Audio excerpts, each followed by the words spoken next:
So, let me ask you something. When was the last time politics were brought up at the dinner table and it didn't turn into a full-on WWE match?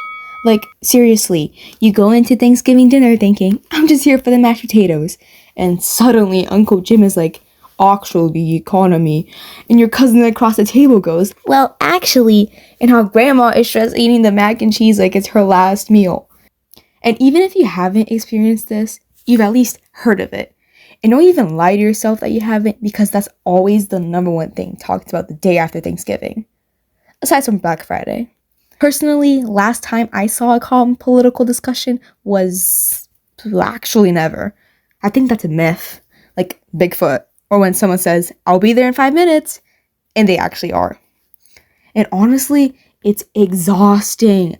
Like, why does every conversation go from 0 to, I will never speak to you again in 2.5 seconds? And low-key, these reasons are kind of why we wanted to make this podcast. Not to argue, not to yell, not to flip tables dramatically. It's tempting, but no. But to actually talk about why this stuff gets so intense. Find a middle ground, and maybe, just maybe, how we can fix it.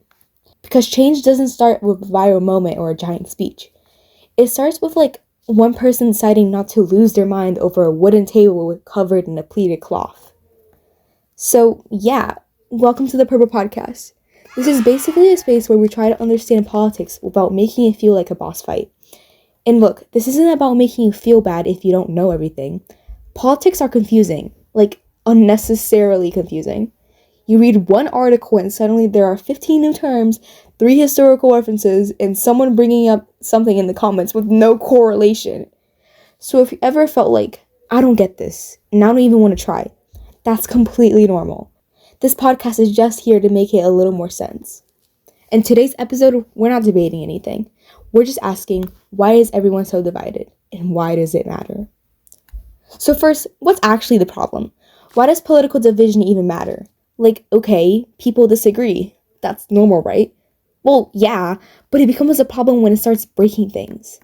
Number 1, government dysfunction. When people in power refuse to work together, things just stop working. It's like a group project where 2 people refuse to work together. And the rest of the group is just sitting there so are we failing or... A real example is the government shutdowns like the ones in 2018 and again in 2025. Basically, leaders couldn't agree on funding, so everything just paused. And by everything, I mean federal workers not getting paid and people not getting services they rely on like food stamps. So yeah, not great.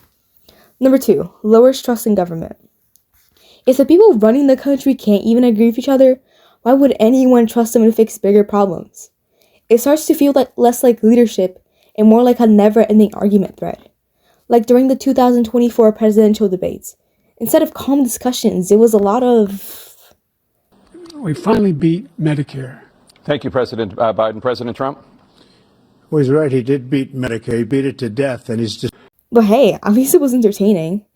But then that makes the people watching be like, is this actually who's possibly going to lead our country? That kind of thing makes people lose confidence in the system.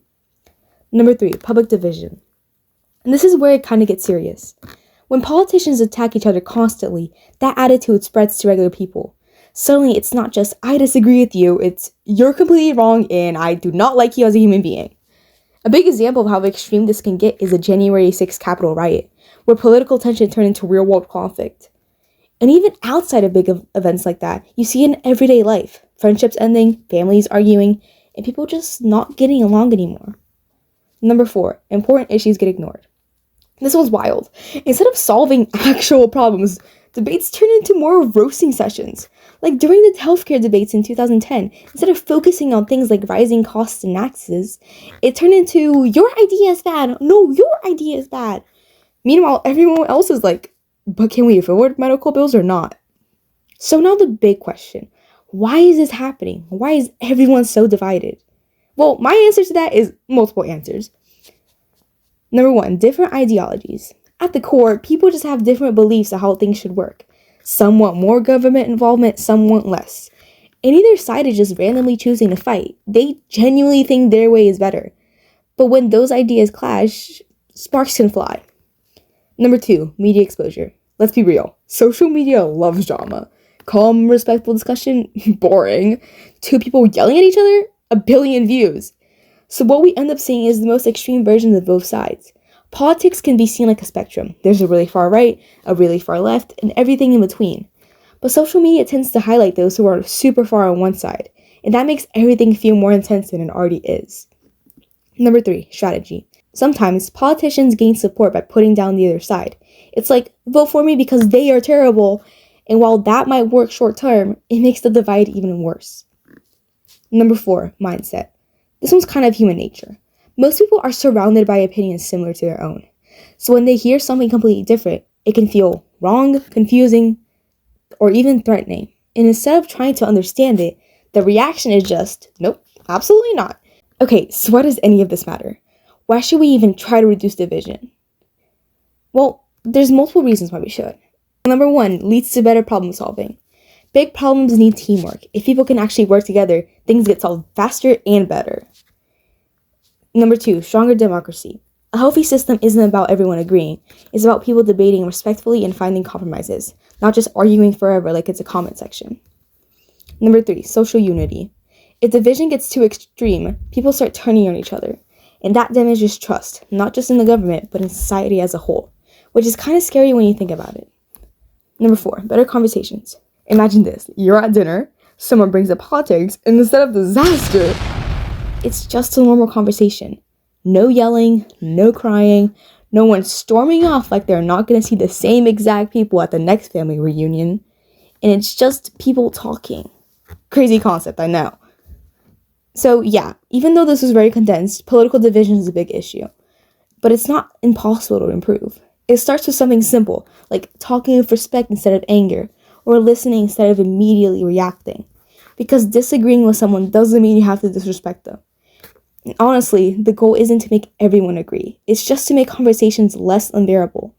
So next time politics comes up, or literally any other opinion, maybe don't flip the table. Unless it's really dramatic, then maybe just a small flip. Anyway, that's it for today. Stay tuned for the next episode, where we hopefully survive another topic about starting a war.